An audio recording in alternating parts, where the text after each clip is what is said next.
Welcome to Luoyang, the crown jewel of the East. In the year 700 AD, this was the most sophisticated city on Earth, where the Silk Road finally met its end. As the city gates swing open, a flood of merchants, monks, and travelers from across the known world begin their journey into the heart of the Tang Dynasty. You are walking through a city of 1 million people, a place where the scent of exotic spices from Persia mixes with the charcoal smoke of imperial kitchens. Look up, and you see the Mingtang, the Hall of Enlightenment, a wooden skyscraper reaching toward the heavens, built by the orders of the only female emperor, Zetian. This was the center of the world's trade. Here, gold was not the only currency. Knowledge, religion, and art were traded as fiercely as silk and precious gems. Today, using advanced AI reconstruction, we are going to spend 24 hours in this lost metropolis. This is Luoyang, the gateway to the Silk Road, rebuilt. By mid-morning, the South Market is a chaotic symphony of commerce. Over 3,000 shops are organized into strict rows, each specializing in a single luxury or necessity. To your left, the air is thick with the aroma of cumin and coriander. Traders from Sogdia and Samarkand display mounds of vibrant spices that have traveled months to be here. To your right, the silk merchants display fabrics so fine they are said to feel like running water.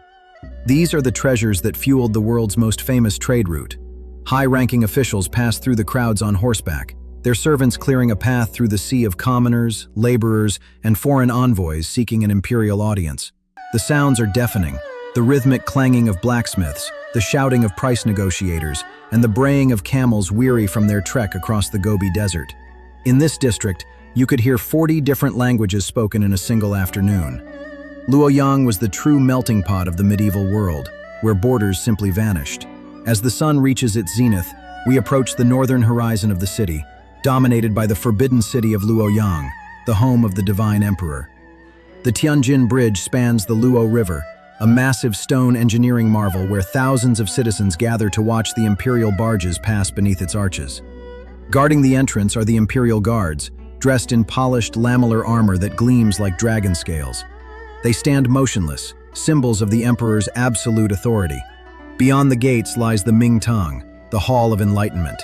Standing nearly 300 feet tall, it was the largest wooden building ever constructed in human history. Inside, the air is cool and smells of expensive sandalwood. The walls are covered in massive frescoes depicting the heavenly realms and the glory of the Tang. Here, the bureaucracy of an empire that ruled 50 million people was managed with brush and ink, keeping the heart of the Silk Road beating perfectly. Leaving the palace, we enter the quiet, shaded alleys of the residential districts. Here, the wealthy elite live in courtyard houses hidden behind high gray walls. Inside these private gardens, the noise of the market is replaced by the sound of trickling water and the soft plucking of a guzheng strings. This was the era of the great poets. Men and women gathered in these tea houses to debate philosophy and write verses that would be memorized for centuries. Literacy and art were the true marks of status. Even a merchant's son would spend years studying the classics, hoping to pass the grueling imperial exams. But education wasn't just for the elite. Luoyang was a city of ideas, where Buddhist monks from India debated with local Taoist masters under the shade of pagodas. This intellectual freedom turned Luoyang into a magnet for the world's brightest minds, making it the Silicon Valley of the ancient world. As the sun begins to dip below the horizon, Luoyang is bathed in a deep, golden orange. The city's curfew drum begins its steady, rhythmic warning. This is the signal for the markets to close and for the residents to return to their walled wards. The frantic pace of trade begins to settle.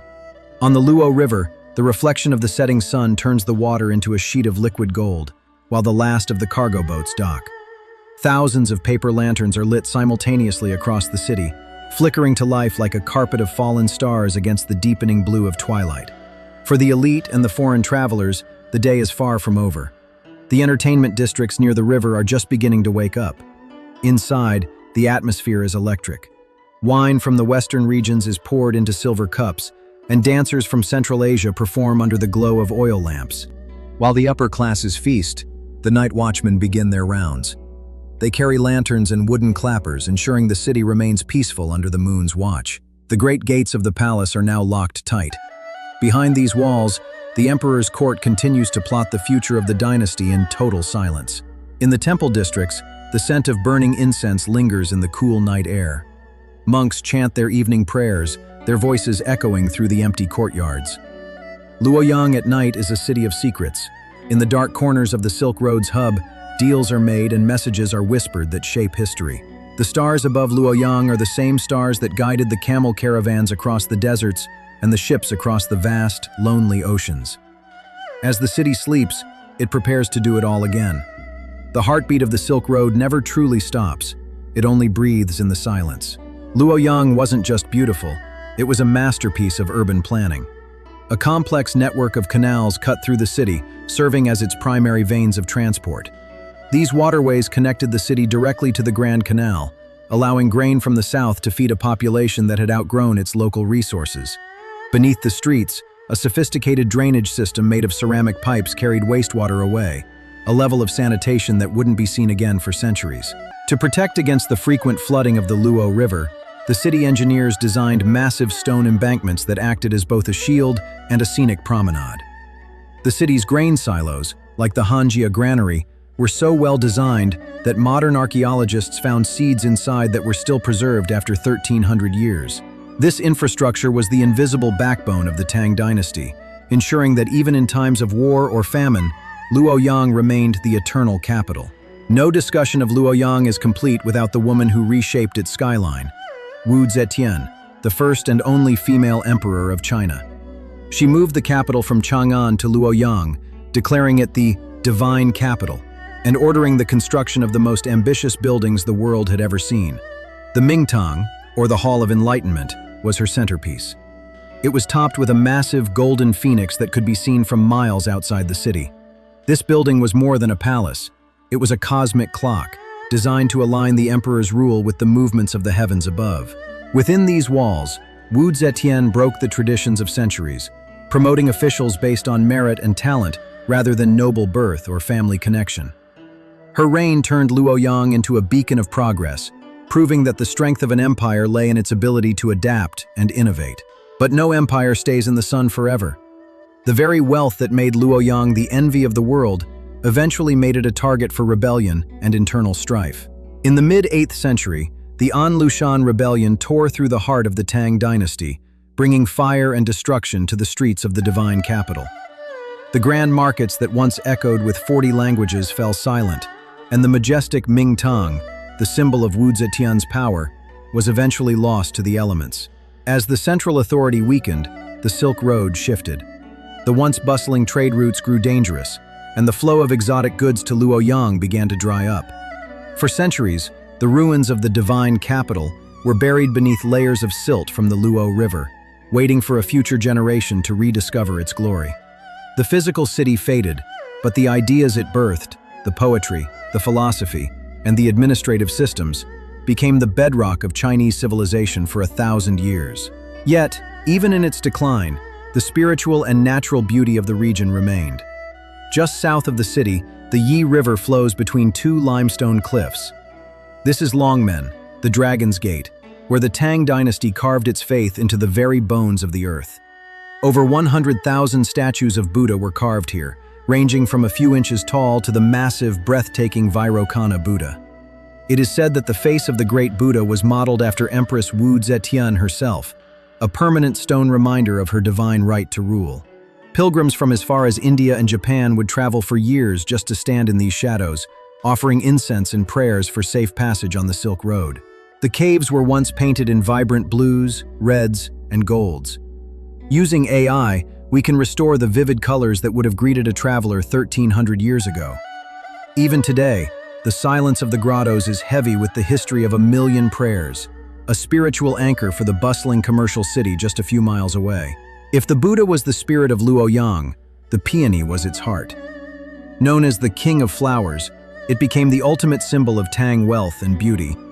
Legend says that when Empress Zetian ordered all flowers to bloom in winter, only the peony refused to obey, earning it a place of honor. During the spring festival, the entire city would be covered in millions of blossoms. Wealthy families would compete to grow the rarest and most vibrant varieties. The flower became a muse for the city's poets. To them, the short-lived beauty of the peony was a metaphor for the fleeting nature of life and power. Today, the peony remains the official flower of Luoyang, a living link to the gardens of the Tang Dynasty that still brings the city to a standstill every spring. Whether carved in stone or blooming in a garden, the symbols of Luoyang were designed to tell a story of beauty that could survive the rise and fall of empires. Behind the high walls and golden palaces lay the true secret to Luoyang's survival: the Hanjia Granary, the largest food storage facility in the ancient world. This city of grain consisted of hundreds of deep circular pits, each capable of holding enough millet and rice to feed thousands of people for years. The engineering was brilliant. The pits were lined with layers of wood, straw, and burnt clay to keep moisture out and prevent the grain from rotting. Because of this massive reserve, Luoyang could withstand sieges that would have crushed any other city, making it the most resilient capital in Chinese history. Archaeologists recently discovered a pit containing over 500,000 pounds of grain, still identifiable after sitting in the dark for over 1,000 years. It is a humble reminder that the glory of the Silk Road wasn't just built on silk and gold, but on the simple security of a full stomach. The influence of 8th century Luoyang traveled far beyond the borders of China. It became the blueprint for urban life across the entirety of East Asia. The city's grid system, its Buddhist temples, and its administrative laws were carried by monks and scholars to the kingdoms of Silla and Japan. For the West, Luoyang was the Eastern Rome, a legendary destination that appeared on the maps of Persian geographers and European explorers as a place of infinite wealth. The paper used for these maps, the ink used for the poems, and the tea that fueled the scholars, all were technologies perfected and exported from this city. Luoyang was the first truly global city, a place where the concept of foreigner began to fade into a shared identity of cosmopolitan progress. It was a brief, shining moment in human history where the world felt smaller, more connected, and more filled with possibility than ever before. As we reach the end of our 24-hour journey, we see Luoyang not just as a collection of buildings, but as a living monument to human ambition. Today, Luoyang is a city reborn. While the modern skyline reaches for the clouds, the spirit of the ancient Silk Road hub remains etched into its DNA. The wooden towers may have burned, and the silk may have rotted, but the spirit of the divine capital is still alive in the people who walk its streets today.